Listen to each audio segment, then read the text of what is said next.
Welcome back, everyone, to Red Spotlight Entertainment. I'm Alexis, and I'm joined by David Francisco today on our Agents of S.H.I.E.L.D. reaction recap series. Thank you so much for tuning in. Of course, this is a show that reacts and relives Agents of S.H.I.E.L.D. with all of the people who have been regular viewers of this show for quite some time. So if you're a brand new S.H.I.E.L.D. stan, if you want to call you that, I would recommend other channels to go and watch this for the first time with, if you want to watch this with the person for the first time. Last week, of course, was a big, or actually I should say 2 weeks ago, was when we released our first Agents of Hydra episode, where Hydra revealed itself. We couldn't find time to record the last time, so we're back here. This is going to be episode number 18 of season 1. It is called Providence, directed by Milan Chelov and written by Brent Fletcher.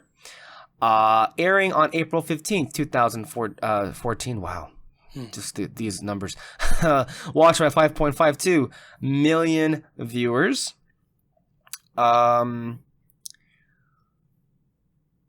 Yeah. And here we are. So, we're going to go ahead and get into the episode. We're going to actually record 2 this week. We usually record these episodes once a week, but because of that, we're actually going to hold... This will be the section where we actually go over and read the comments from our last page. We're going to hold those until the next episode, just because there wouldn't really be much. We're going to do 2 in 1 week. One of them is going to have comments. It is what it is, okay? So, but for whatever we say or whatever we want to say about this episode, please feel free. And then while we won't get to your Providence comments in the next one, in the next one, okay? At some point, the comments will be addressed in one way or the other, okay? Yes. So just so we're clear about that. Anyway, without any further ado, let's just go ahead and get into this, right? So here we are. This is going to be Providence for Agents of S.H.I.E.L.D. Let's go ahead and press play in 3, 2, 1, and go. Previously on Marvel's Agents of S.H.I.E.L.D. It's got to be some sort of activation signal to Hydra members within S.H.I.E.L.D. Director Fury is dead. By the way, isn't it funny how that guy answered the phone and he's like, Director Fury is dead? I'm like... So serious and everything. It's like, been a dead. little sad about it. I don't know. I know. I'm like, I'm sorry. Did you not hear the news? He's kind of dead and everything. I'm just like, he's dead. Like, but hey, that's intentional, honestly. You know, the show does a lot of goofy shit. And it leans into it. Like, I just, in my personal rewatch, I just finished, when Izel goes out and summons the strike, and she's like, build me an army! So dumb, but it kind of works for what it's doing, so. And here we are, the return of Ruth Negga as Reina. I love how she gets into position here and seeing who's gonna come and approach her cell, and she's obviously so confused here because exactly, like, why are you, Agent of S.H.I.E.L.D. breaking me out? And I like how immediately Brett Dalton just like, the mask is off. Yeah. Like, there's some subtleties that you can already pick up on. It's like, that's not the Ward cover. This is the real Ward. Even walking in kind of like with some swag and like that smirk he had on his face. Like, oh, we're turning the page here. And this episode, as we see, is actually going to be kind of like our first introduction to Hydra Ward, evidently. There'll be some sequences where he'll be like sharing how he was able to trick everybody. David, you wanted to say something? No, it's just like, hey, look at that footage of yeah. Soldier. The movie. It happened. Yeah.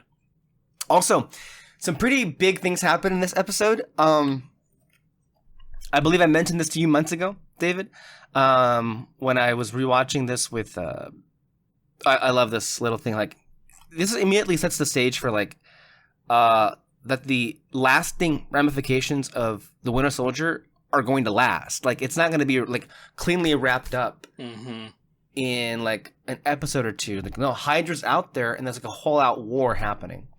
You were right all along. Having all this out there in the world makes it too dangerous, and now there's no one left to protect it. And then here we have a really interesting progression for Skye's character here, saying that you were right all along and I was wrong. Like where we first started the season, right? Like she was all about all this information, that people need to have this information. And then as she's now become an agent of S.H.I.E.L.D., that whole thing has changed.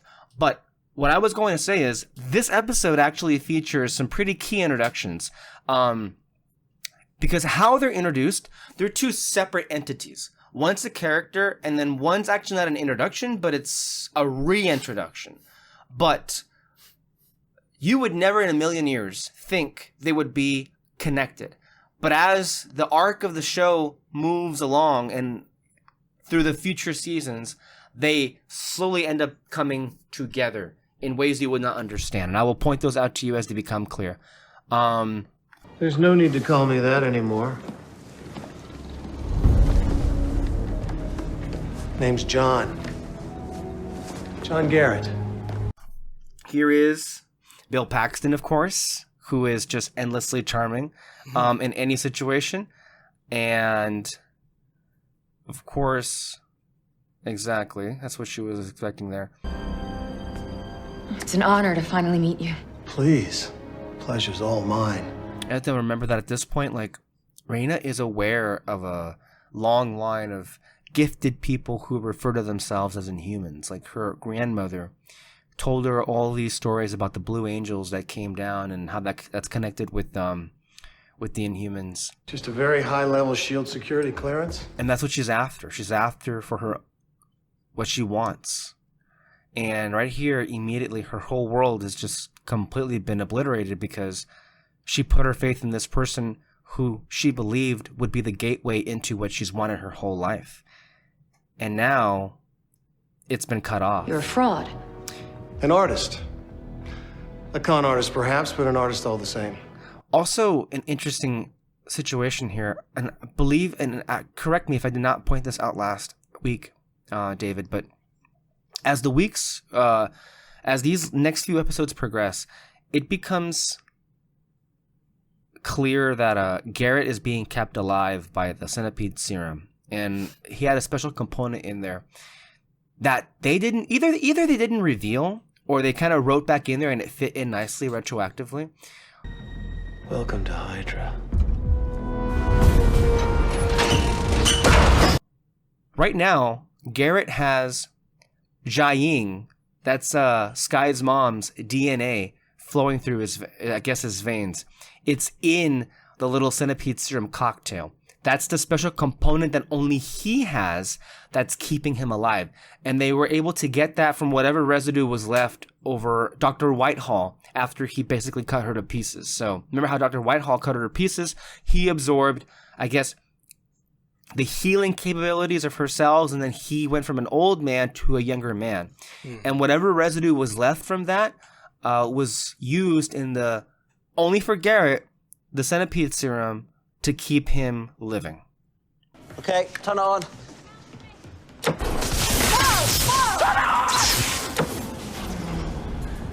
They never say that here, of course, or in the next season. They actually never reveal that until season 5, when Daisy has to go dig up her mom's bones because they have to use that for a new centipede serum that could keep Coulson alive. So a little bit of continuity, making those connections clear there. Incoming transmission.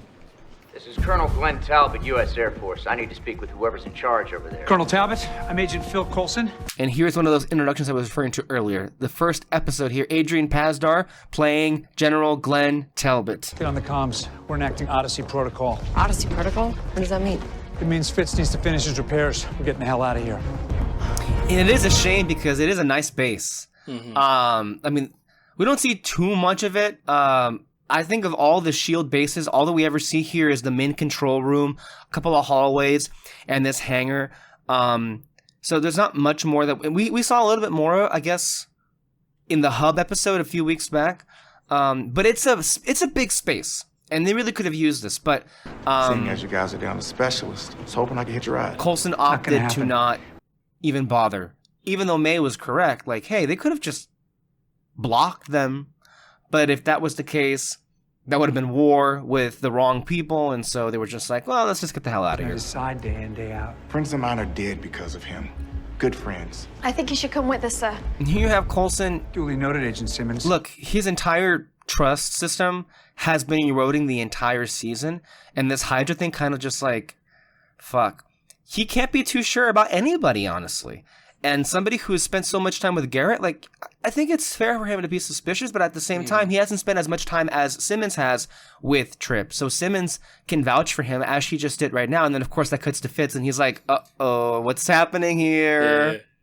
We need to vanish. Okay, but once that's done, that can't be undone. We'll be ghosts, not agents of S.H.I.E.L.D., just agents of nothing. Yeah, well, they undo it because I guess they recreate them whenever S.H.I.E.L.D. In season 4, S.H.I.E.L.D. re-legitimizes, so remember, but at the end of that season, because Talbot gets shot in the head, and then season 5, all their photos are on, like, FBI's Most Wanted, so they do come back. But then, you know what's ever made clear? When season 6 comes back, S.H.I.E.L.D's just a thing again, and they have S.H.I.E.L.D. vehicles with their logos, and they're recruiting agents, and it's never ever brought up again any lingering, like, hey, what happened with Talbot, or what happened with the S.H.I.E.L.D. blowing up, or the LMDs, and so I guess they're official again. So this is an element of the show that can be criticized for being a little bit wishy-washy. It's not the most important thing, to the show, but there are questions of clarity that do come up with, like, right now in this early part, the first 4 seasons, there's no issue with it. But when we get to the last couple of seasons, it always becomes a little like, hey, where are we with S.H.I.E.L.D. official? Is it back in the shadows? It kind of like, it goes back and forth a little bit. Agent Hand picked up some Navy jets in the vicinity. She's just taking the long route to the fridge. And now just that to be safe. we know it's a cover, you can even hear it in how he modulates his voice, right? The cover ward. It's like, it's the same voice, but it's just, it's a little bit of, I don't know, the diction that he uses is just like so clean. And about Garrett's about to say that straight version of you is like really something. I don't know. Right here. Maybe Tom Brady. But it's really unnerving how people can just do that. Like just create a whole different personality that doesn't even have any basis in reality. Be careful. I mean, he does like her. But, Yeah, that straight version of you is something else. I don't even think Romanoff could pull that one. Yeah, right. Sure. Yeah, right. Yeah. Come on. Yeah. If you had a thing for the girl, you should have contacted me. I would have asked for your blessing. Don't play your games with me. Gather intel on Coulson's revival, that's it. You said yourself you didn't want any bloodshed. You would have had an easier time if I gave the kill order week 1. Yeah. But you didn't. That's great. I love that explanation of just, why didn't he do certain things? I mean, I didn't really question, even on rewatches, like I don't question why he didn't do certain things, but it's great to have those kinds of explanations. Sure, yeah. And it totally fits. I loaded my vest with as many vials as I could find, but none of them seemed to be working quite right. With Coulson and Skye's blood work, all the data on the guest house drug, if there's a key to how this stuff works, you find it in there. S.H.I.E.L.D's most secure facility is vulnerable right now. The fridge? Also, just one of those things that you accept in TV shows. It's like, how the hell did they carry all those damn vials back with them with that much time that was left for the clock? That's what I was thinking too, because I'm like, he didn't even meet Coulson where the vials were. He met him kind of like halfway. Yeah, well, I think when we see Garrett find Coulson and Coulson's like, kind of like freaked out, I think the assumption there is they had already gotten the vials. He just pretended to not have gotten over there. But clearly, there was enough time off camera for him to go get them. But it's just one of those things that, he just, okay, sure. Yeah. And I mean, either way, it doesn't matter because the vials that he got, it's not working. And so the way they make it work... Some aren't, yeah. Yeah, and the way they make it work is the combination of some of the vials and with Simmons' research and all that. So yes, either way, whether he got them or not, they were going to figure it out anyway because of Simmons' stuff. Feels like only yesterday. Other days. But to be clear, though, to recreate GH325 they would have needed the Kree blood, and so... Is that your badge?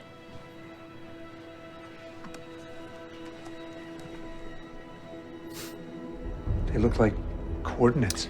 We had a moment there we kind of were talking over, but really, how Skye was like, had this for a day, now it's gone, and then she's like, I'm sorry, I can't imagine what you're going through, because that's Coulson's whole identity. Nick Fury gave me this badge. When he did, I swore an oath. We all did. To serve when everything else fails. To be humanity's last line of defense. To be the shield. Coulson could have... I get where he's coming from, and I get what he just said there. Because, like, I mean, whatever, guys. Fuck you. We're gonna go, and that's the end of story. Yeah. But he has really good reason to believe what he's believing. And obviously, from his perspective, it's like, well... Hail Hydra! All right, put your arms down, Kaminsky. Look like a West Texas cheerleader. But, like, she should have communicated that a little bit more clearly, because, like, hey, Coulson brought me back from the dead. I mean, I'm sorry, Fury brought me back from the dead. Do you really not think if he's still alive, he wouldn't try reaching me? Hello? Deep cover tactics 101. Perform selfless acts of bravery early on. So I jumped to save the scientist. Agent May was the primary threat, so I let things get intimate. Skye was the unknown variable. Being her SO put me in a position to be a sounding board. You'd be surprised how often you get invited to the party when you don't want to go. Sir, I was trained from day one as a specialist. I go in alone, I get it done. When I first saw that part, I was just like, God damn, that's like, it's kind of scary, you know, because like he was able to like think through like how to manipulate everyone. It's just like, holy shit, the fuck is wrong with you, you know? And then also these tactics, like they learned it from Shield, and it's also kind of like messed up within Shield's part too. It's like you're teaching people how to be covert and everything, but they can be just as good at to, and it basically explains like how they were able to be, how Hydra was able to go in, because Shield themselves basically taught them everything. Not be Faith, it might be something else. And what's that? Hydra. That's not possible. Fury ordered the surgery. Yes, but he wasn't in charge of the Tahiti project, and the person that was behind that operation may be in charge. Wait, what did you say? Interesting, also an element here, this idea that Hydra may be controlling Coulson. At this point in the show, it has not been revealed. Hydra has a long history of brainwashing. That comes along with Dr. Whitehall's introduction. But we mentioned earlier how Glenn Talbot was introduced. He is someone who ends up having to becomes a weapon of Hydra in season 5. And it comes as a surprise because nobody saw it coming. Even though in retrospect it would have been pretty obvious, but just say that this is an element in the same episode that Glenn Talbot is introduced. Take cover! Hydra.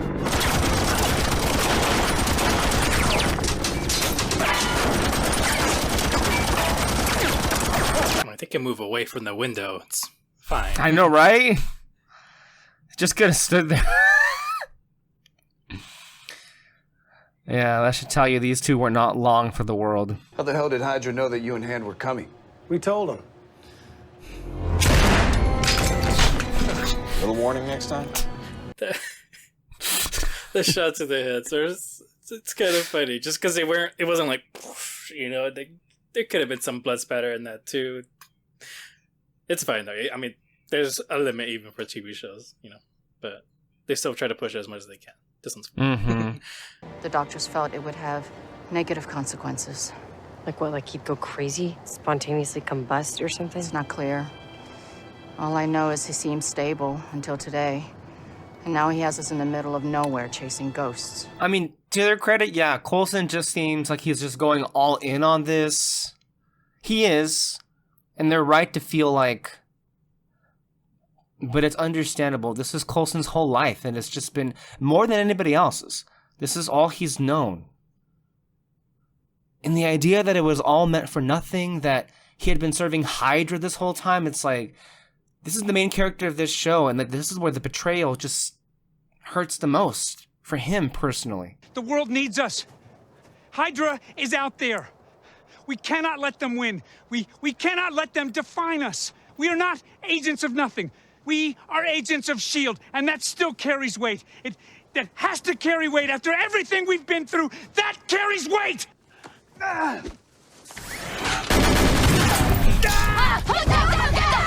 Never a dull moment here with them, you know?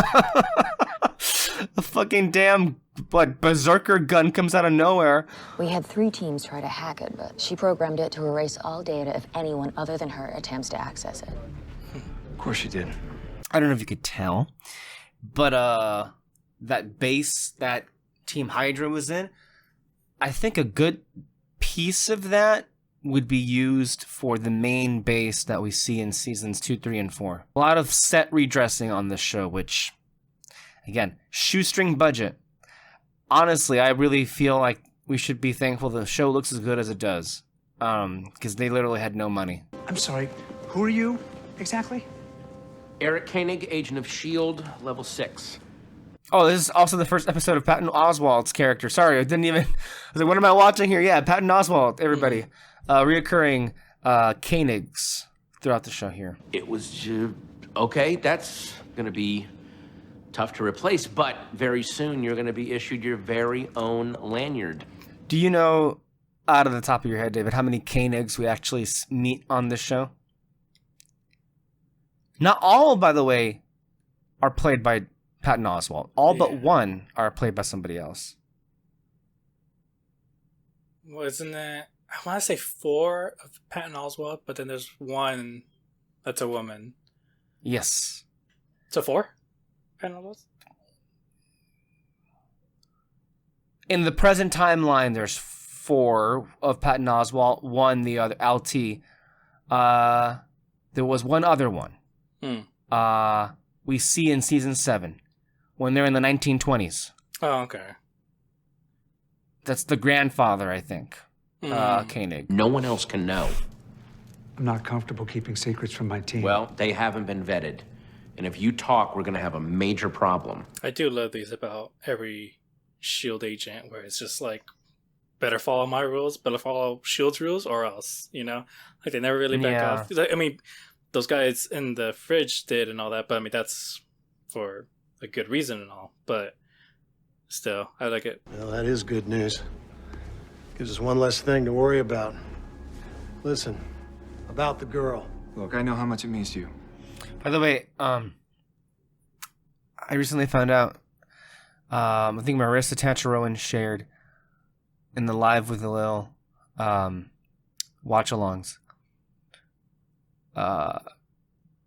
You notice how Garrett wears a lot of turtlenecks?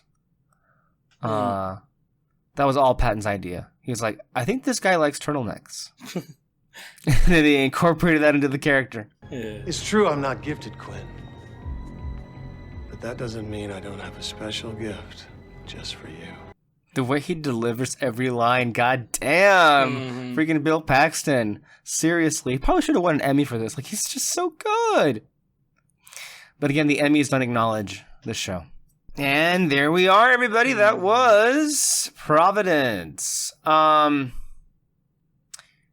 So, you know, this episode, I would say, obviously, by design, it was going to be a come down this is the falling action, if you will. The climax really was the last episode. So, it's, I think, good to have that in mind, because I feel like at the time, maybe some people were hoping for more action-packed, you know, go, go, go, how the last episode was. But I feel like this is a really important episode no matter what, because, I mean, for Coulson, you can't just have action all the time without getting to some character work. And I think this show has always, and I mean always, understood that, which is why here we are with some pretty, but it also moves things along pretty. I mean, we Quinn's back, Reyna's back, Carbotonium's back, we introduce Talbot, they fly out of the base, Fury is alive, there's a new base, we have the Koenigs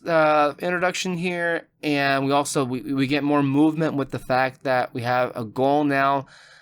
Garrett really needs his hard drive, so that means that Ward has to go back and infiltrate S.H.I.E.L.D. again, and so a lot happened here. So, yeah, just to keep that. Let's go ahead and go over to One Media's reaction here. Wow. All right, man. Jesus. These episodes are just fucking firing everyone back to back to back, dude. So damn good. And Ward, just like the way he could just flip it on a dime. And I know, you know, that's the actor doing that, obviously. I always find it fascinating when you go into like the layers of acting. One, you're pretending to be someone you're not, but then you're pretending to be that person pretending to be someone else. When you start stacking those layers, it always fascinates me, the little nuances and technique that goes into all of those degrees of separation. And I gotta be real. This guy is doing a damn good job at just kind of cycling through them. There's all these little like bits of who he is at his core, but like there's these little like behaviorisms that change and shift between depending on who he's talking to. It's just really, really well done. Coulson, though, like he said, has had his entire world shattered, and the one thing that he's given his life for this entire time, he can't accept that it's been for nothing. And his faith paid off in the end. He was in fact rewarded, even though it tested his entire team, who was also equally just as stranded and lost and uncertain about all the information that they're handling, that they're being dealt, if any of this is just him trying to cope, or if there's any like legitimacy to it. Because obviously right now, in the situation they're in, it does behoove them to question things, because they're in uncharted territory right now with little to no resources, little to no allies at this point, and little to no power. I'm glad in the end that he was rewarded with that faith. You know, obviously we know, if we've been following the movies and the other shows and stuff like that, we know Fury survived.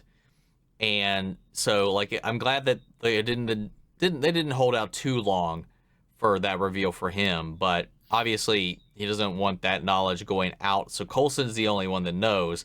I don't think that's going to stay a secret from the team for too long. I can't imagine that it's going to. All that aside, the secrecy of this place in mind, because of those same allegiances and this trust for his team, that has in turn allowed Ward to get access here. So there is some folly in the fact that they've been trusting the people they've been trusting, because right now the trust has been shaken with the people that it's not really meant to be. I don't remember how the team reacts when Ward's cards are all put out on the table. Bill Paxton is he is such an fun villain to watch, especially with the way he carries himself and acts. And there's just that way that like that overzealous Hydra kid was just like gave the Hydra salute and everything, and he was just like, dude, chill the fuck down. What are you doing? You want a gold star or something? Get out of here. See, like the vibe I get, and maybe this isn't me wanting Ward in the end to actually be working for the true Hydra, because the clairvoyant has kind of had his, while he's been with Hydra and is a Hydra agent, has kind of seemingly had his own game going on the entire time. So I don't know if that is separate to the Hydra mission statement or whatever.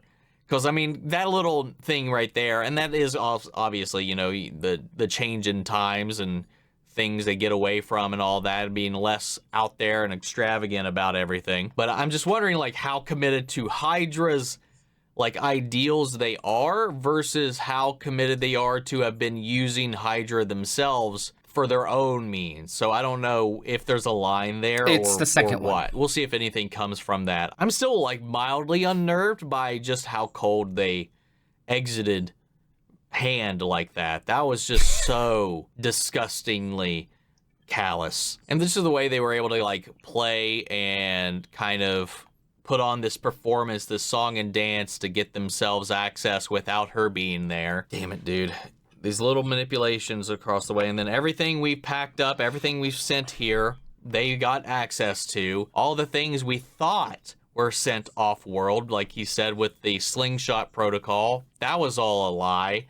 It was just a front to make people feel better who was gathering this stuff and handing it over, all for the fact that S.H.I.E.L.D. would not let any of that tech actually go, which is kind of a problem they talked about earlier. It's like, S.H.I.E.L.D. doesn't hold on to the dangerous stuff or whatever, because Coulson was like kind of reinforcing that. I was like, can we even trust S.H.I.E.L.D. with such things like this? It's like, that's why we have the slingshot protocol, and then that proved to be false as well. And then what's in this secret basement that's not on the blueprints?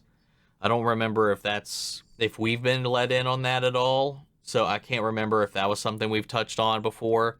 You know, Fitz is struggling he didn't to deal catch with on this change, much like what it was, everybody then. is. But I think he most catch in the next notably, episode, that it was gravitonium. seeing that he's not the one hanging out with Simmons so much. You know, he's kind of being isolated. He's kind of the third wheel now. And we're seeing him just kind of like, almost like he's like outside in the snow, gazing in through the window, being like, why is everybody hanging out at the fireplace but without me? It's kind of like, that's the vibes it gives me. He's just kind of like a lost puppy at the moment. It really makes me feel bad, but at the same time, I'm happy for Simmons for kind of, standing up for herself, questioning things, challenging things, and, you know, she's got some backing in that front. May's got a whole crisis of dilemma now that her entire thing's been put out in the open, and her entire trust and dynamic and relationship with Coulson has basically been torn to shreds because of the mission that Fury gave her. Like, I'm sure, like, once things die down, Coulson, I would imagine he would have to understand, but at the end of the day, somebody you thought was like so close. It's to too you, much your betrayal at best the same friend, time. It's not orders just or Hydra. She would have said something to him. It's also I don't May's know. betrayal We got a new that base. comes I don't at know the how long exact same that's time. gonna last, because it's already been compromised immediately the same episode that they found it. I'm not sure what the next bit is. We've rounded down Quentin. We've rounded up all the little things that we gathered over time. They're trying to figure out how to move forward with their research for Project Centipede. But in order to get any of that data from that hard drive, thankfully, even though it ended up in Ward's hands, she was not dumb enough to not put some kind of fail-safe on there. Only she can open it. So hell yeah. My thoughts exactly. But, you know, I love how he goes over the episode. Like, you think, well, there's a lot that happens in any episode of this show.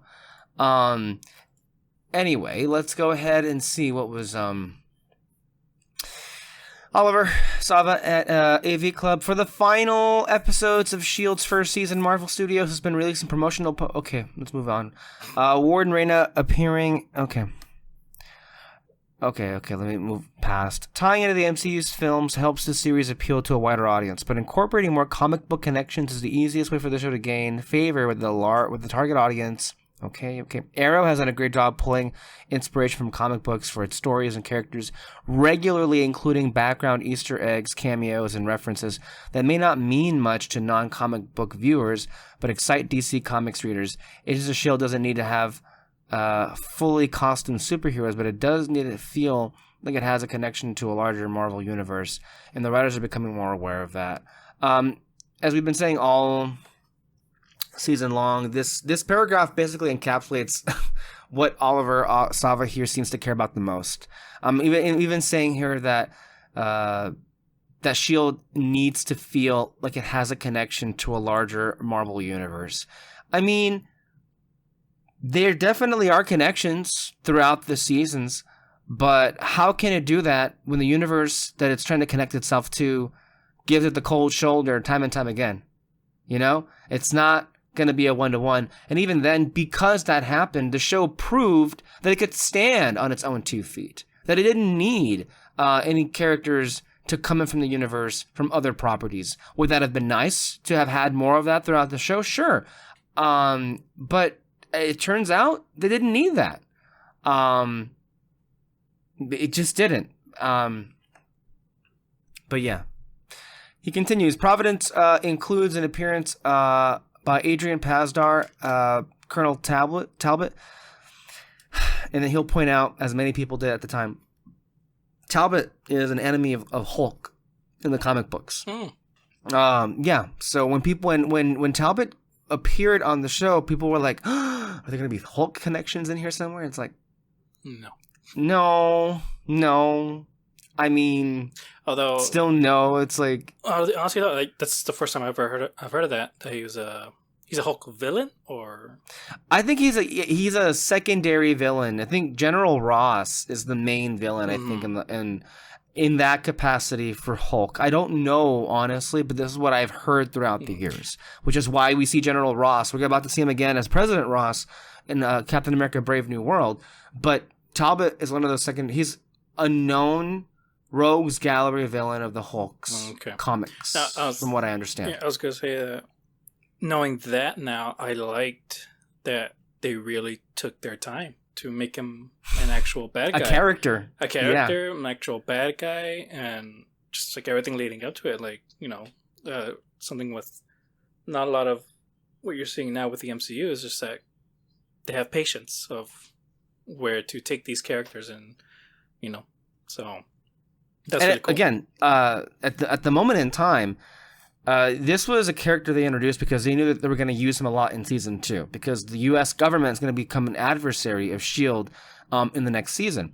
But you cannot, I think, at least I couldn't believe, that in their minds, oh yeah, totally, we're going to turn this character into Graviton years and years from now. That's something that materialized way down the line.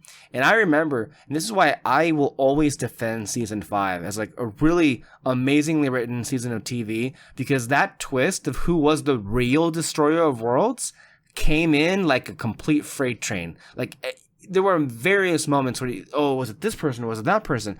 It was this one you never even thought was a player at all, that could have the ability to do that. Mm-hmm. So I just love that. Also references to, as you mentioned, Johnny Horton, a member of the comic book Masters of Evil and the Cube, a secret S.H.I.E.L.D. agent. John Garrett mentions Griffin in passing, recounting to Ward of a past S.H.I.E.L.D. mission involving a man who ended up replacing his hands with lion paws. That's what you were saying, David. We know that S.H.I.E.L.D. somehow got its hands on a potentially extraterrestrial blue-skinned corpse. Probably it is a Kree. Okay. This show has to solve the mystery of Coulson's resurrection by the end of the season. It doesn't? Really? I mean, we're going to find out in a few episodes something more, because in this episode, May says, well, we don't really know who was in charge of the program. Spoiler alert, it was him. It was Coulson. He just forgot about it because he erased his memories. But the overall, I don't know, but what mystery is there left to solve? I mean, they used blue blood with some other thing else and they brought him back to life. There's still details that haven't been revealed, like, for one, they haven't revealed that Coulson was in charge of the program, but they also haven't revealed why they replaced their memories. Here in the show so far, they've been saying, well, because he wanted to die and they had to replace his memories because he didn't want to live. That's true, but they kind of skirted over the horrific details that are not going to be revealed until season 2. But still, I'm like, we'll get to it. Mm-hmm. We'll get to it. I don't see a need to get here immediately. Yeah. No, I mean, the part was, how did he come back to life? It's like alien blood. We kind of already get it. We got it. Alien blood. Mm-hmm. They've talked about it like openly already. I mean, it's fine to ask if there's repercussions from that, and obviously we do get that an answer, but they just kind of blow it away. Basically, it's like it's fake memories, and then you move on. There can be more, which they do reveal in second season, which is fine. That's a completely okay thing to do. I remember when I watched, what was it? Masters of the Universe, the revival on Netflix. Something happened with one character that completely like changes the way the magic system worked and everything and all that. And I was kind of like, oh, okay, well, second season. Let's see how this affects, what she did and all that. Didn't happen. It's like, why? It's like it's okay to like postpone that into a second season, even if we don't get an answer to it ever. But yeah. This episode provides more insight into Garrett and Ward's relationship. Paints a darker version of the Fury-Coulson dynamic, with Garrett pulling Ward from a traumatic home life to introduce him to the spectacular life of working for S.H.I.E.L.D. Garrett likely indoctrinated Ward to the ways that we'll see that later on. This show really pushed its special effects budget last week, and ABC was clearly pumping more money into the Winter Soldier tie-in to make it as cinematic as possible. The production value takes a noticeable dip with Providence, particularly Ward and Garrett's rooftop action sequence with some very shoddy CGI. And yet, while the environments may not be especially convincing, at least the show is starting to spend more time outside of that goddamn plane. The special effects and the production design aren't quite cinema quality, but the violence is becoming much more impactful, and showing Ward shoot 2 SHIELD agents in the face at point-blank range is an incredibly effective way of cementing his allegiance to the bad guys.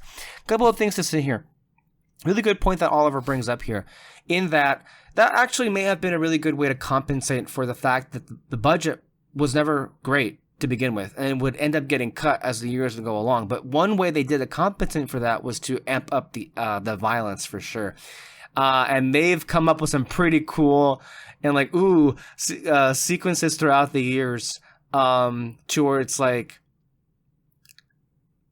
it really catches you off guard sometimes. Like the show is only beginning to get into it, but once we hit season 2 and on, things happen. They're like, did they just do that? That you wouldn't see coming. So that's one way to compensate for that. As far as, I think it's fair to criticize that there was some shoddy, CGI, because, yeah, there was some shoddy CGI, but that's all that was available to them. I feel like this is one of the things I'm just very lenient on, because I'm not going to criticize them for, having a shoddy CGI sequence when the money wasn't there. Now, that's not the same thing as when I criticize the CGI and the visual effects in Marvel movies, because guess what? The money is fucking there, but it's being spent elsewhere. It's being spent on hiring new people to come in and rewrite the entire story. It's being spent on getting actors to be here in the first place. It's being spent on, I don't even know what the hell else. But clearly, and if the money is being spent on the visual effects, you don't see it at all.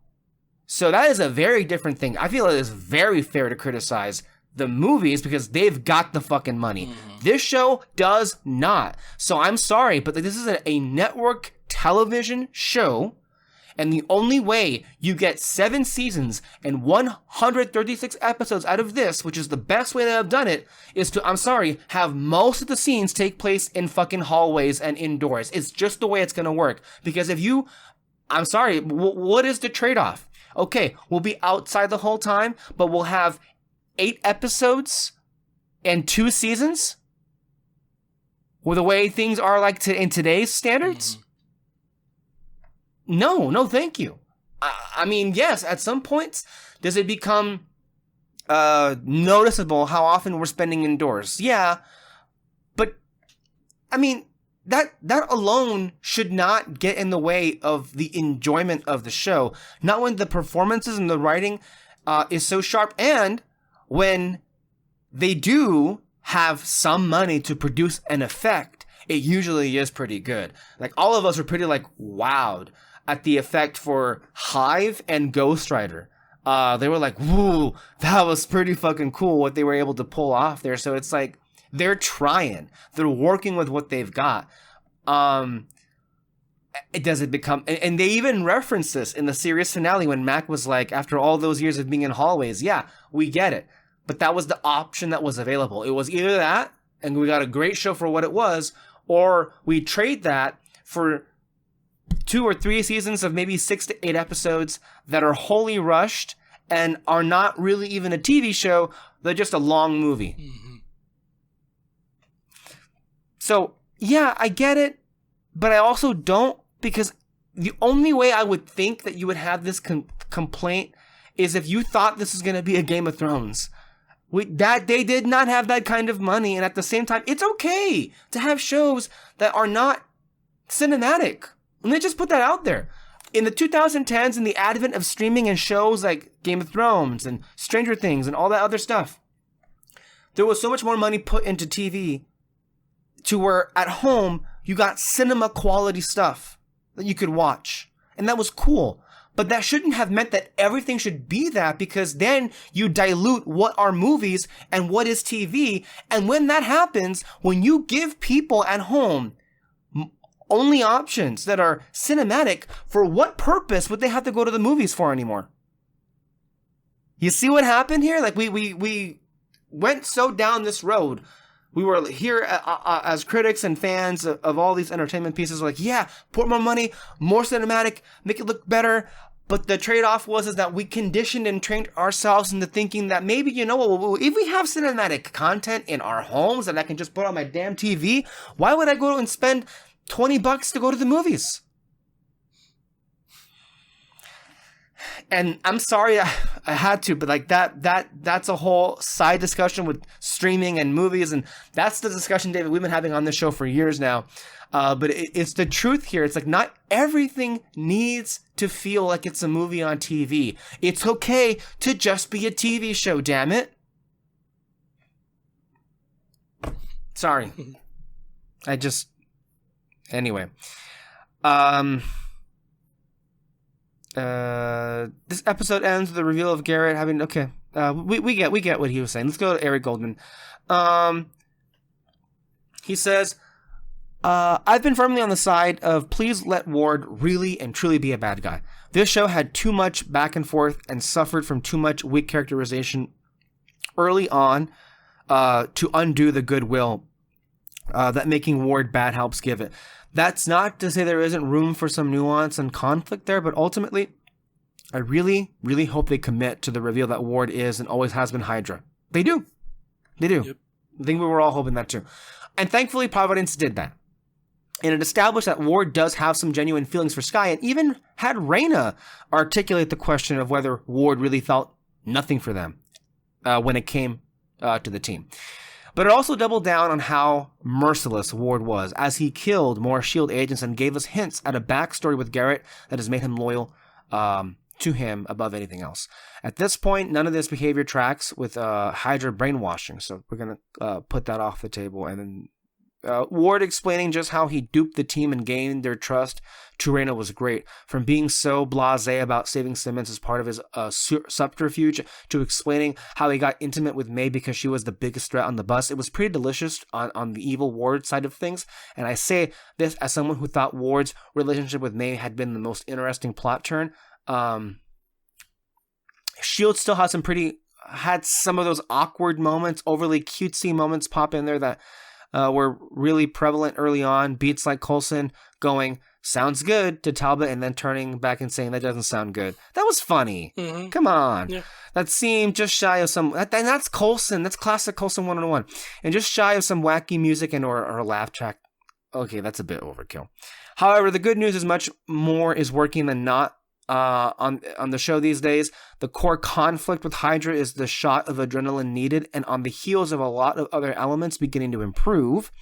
Adrian Pazner had only one scene cameo as Glenn Talbot, but it was enough to establish the longtime Incredible Hulk supporting character as exactly the sort of badass authoritarian he's known for in the Marvel Comics for future appearances. And Patton Oswalt was fun as S.H.I.E.L.D. agent Eric Koenig. So let's see here. I like the... Okay. Let's see. Garrett continues to be the source of a lot of entertainment, of course. And yeah, he gave it an 8.5. Great episode. So there we are. Anything else to say? I think this is not one of those episodes where there is much to say. It's one of those that just moves things along, but there's perfectly enjoyable. Yeah, it's definitely like a what's the word? Moving the plot episodes? Oh my god. It's basically when they give you a lot of information. Exposition. Yes. It's basically like an episode with a lot of exposition trying to explain Ward's situation of like, how the fuck did you even trick the team and everything? How was he able to, keep that up and all that? Which they explain that. Also with Garrett's side of it. Also, what's next with both Hydra and S.H.I.E.L.D. On the whole situation. So it's just a lot of exposition, really. Good exposition, though, but they balance it out. S.H.I.E.L.D's situation, Hydra situation, and all that back and forth. And also just spreading it out with each character and all that. So, it's just a good, well-balanced episode. All right, then. Well, we're going to go ahead and end it off there, and we will see you guys next time. Bye-bye. Bye.